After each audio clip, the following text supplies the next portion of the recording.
In this episode, we're going to be taking a look at some single-screen arcade platform games.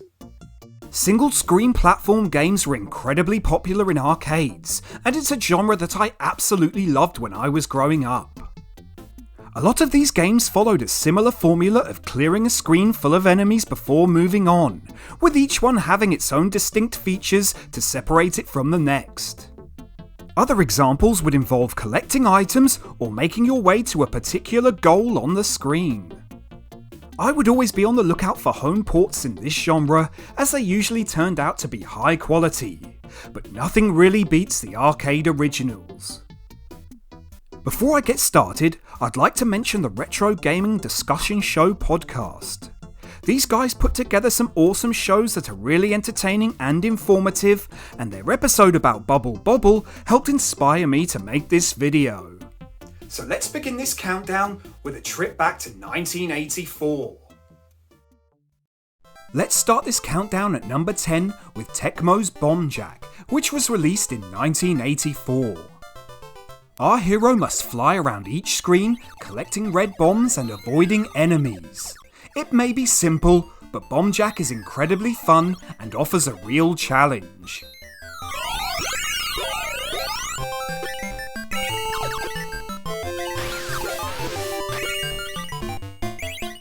At number 9, I've gone with Nintendo's classic from 1981, Donkey Kong. You control Jumpman as he makes his way toward the top of each screen to rescue the kidnapped Pauline from Donkey Kong. It may be short and simple, but it's a classic arcade game that helped lay the foundations for future platform games. It's always tempting to go back and play, even if I usually fail to obtain a high score. My pick for number 8 is Funky Jet, which arrived in arcades in 1992, courtesy of Mitchell Corporation. Your player is equipped with boxing gloves and a jetpack, as you fly around the screen taking out the various enemies. Funky Jet has some nice graphics and enough originality to make it stand out, and it's definitely worthy of this spot on my list.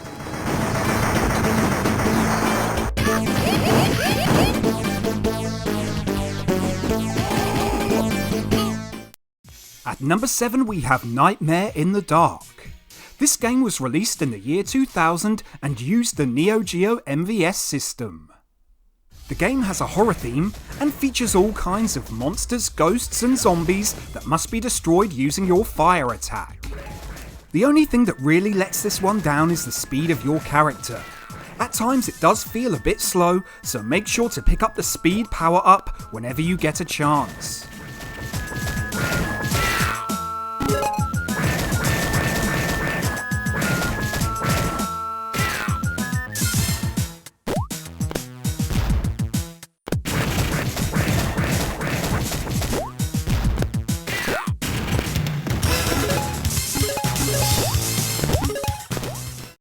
At number 6 I've chosen Tumble Pop from Data East, which arrived in arcades in 1991. You travel to different locations around the world, destroying all of the enemies using your vacuum weapon. It's an awesome looking game that is great fun to play and even features some cameo appearances from other Data East characters.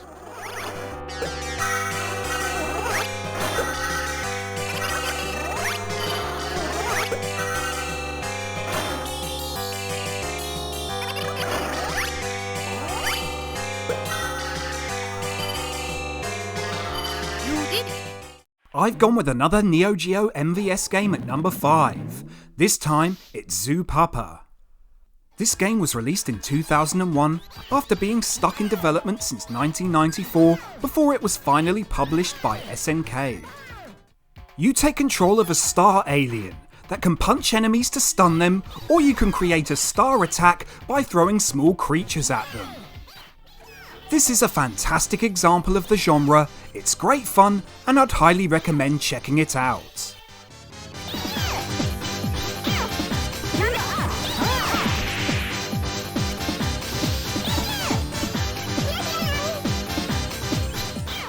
At number 4, I've chosen Rodland. This one arrived in arcades in 1990, courtesy of Jalico. Two fairies are on a quest to save their mother and must fight their way through each stage using a rod attack and the ability to make ladders appear. The lack of a jump button does take a bit of getting used to, but it's an awesome entry in the genre and another one I really enjoy going back to.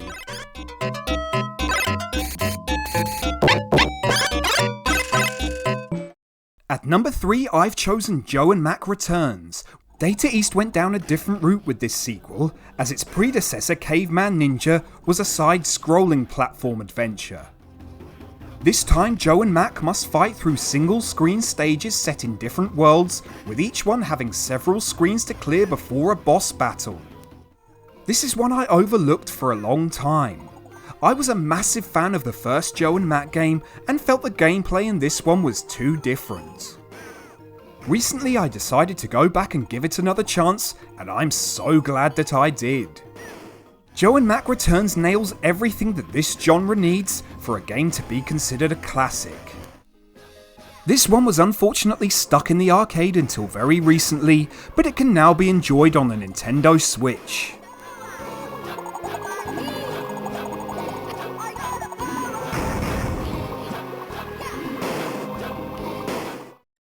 Just missing out on the top spot is Toplan's Snow Brothers. This game arrived in arcades in 1990 and features 50 snow-filled levels. Two princesses have been kidnapped, and it's up to our snowman heroes Nick and Tom to rescue them. The enemies on each stage are defeated by being hit with snow until they turn into a snowball, which you then kick, and hopefully it picks up multiple enemies on its way down the screen. It's a great looking game with amazing character design and some awesome boss fights. They had a Snow Brothers cabinet in my local arcade for a few years during the 90s, so I had a lot of experience playing it. It's definitely a classic arcade game and one I love going back to.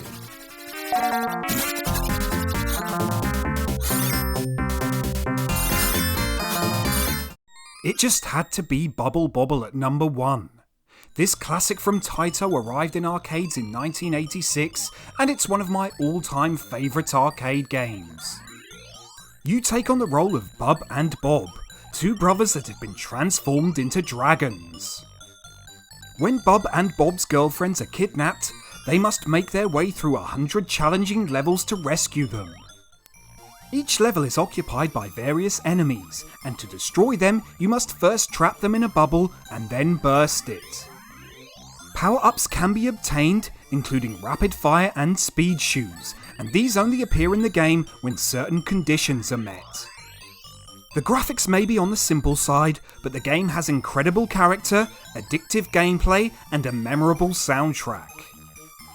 I don't think I've ever played a bad home port of Bobble, so if playing the arcade version isn't an option, there are plenty of quality alternatives.